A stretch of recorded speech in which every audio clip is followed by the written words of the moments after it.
Dawn broke over Ashford Meadow like a blade of old steel. Cold, grey, and unforgiving. A thick mist swallowed the grass, turning the knights into ghosts before the fight even began. Thousands had gathered, but they were silent. They knew. A trial by 7 hadn't been called in living memory. 7 against 7.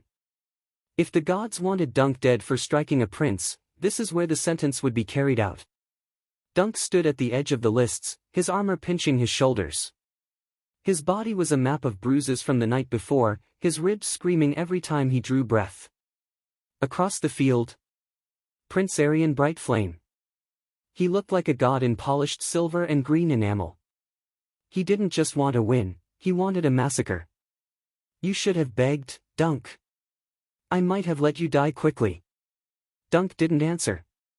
He couldn't. His throat was too tight. Then, the shadows moved. First came Ser Lionel Baratheon, the laughing storm. He strode to Dunk's side with a grin that said he was having the time of his life. One by one, they joined him. The Hardings. The Fossaways. Men who didn't know Dunk from the mud he was born in, but who knew that a knight's first duty is to what's right. 7 stood for the orphan. 7 answered for the prince. The horn blew, and the world simply exploded. Forget the songs.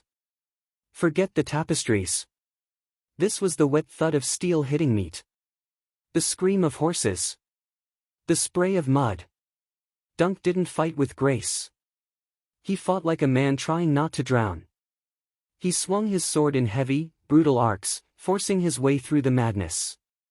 Beside him, Lionel Baratheon was a whirlwind, laughing as he hammered shields into splinters. But the gods demand a price. Dunk saw his friends fall. Beesbury. Riesling.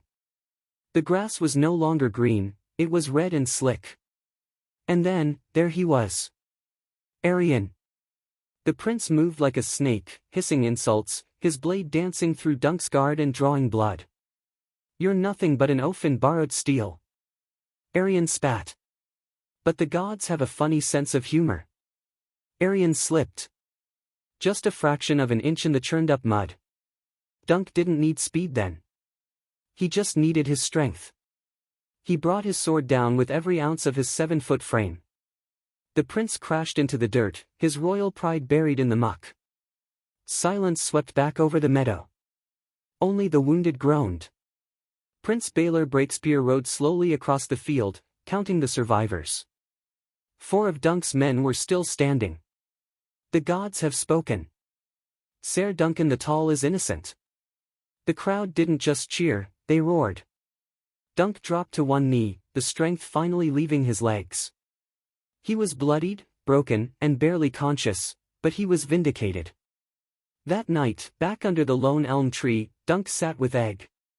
The boy looked at him, his large eyes reflecting the campfire. They stood for you, Ser, Egg whispered. Dunk looked at his bruised hands. He thought about the lie he'd told. The knighthood he'd claimed. And he realized what Ser Arlen had been trying to teach him for 10 long years. A knight isn't made by a king's sword or a lord's decree. A knight is made by a choice. And as the sun set over Ashford, Duncan the Tall finally knew which choice he had made. Dunk started his journey with a lie beside a fresh grave, but he ended it as a true hero of the 7 kingdoms.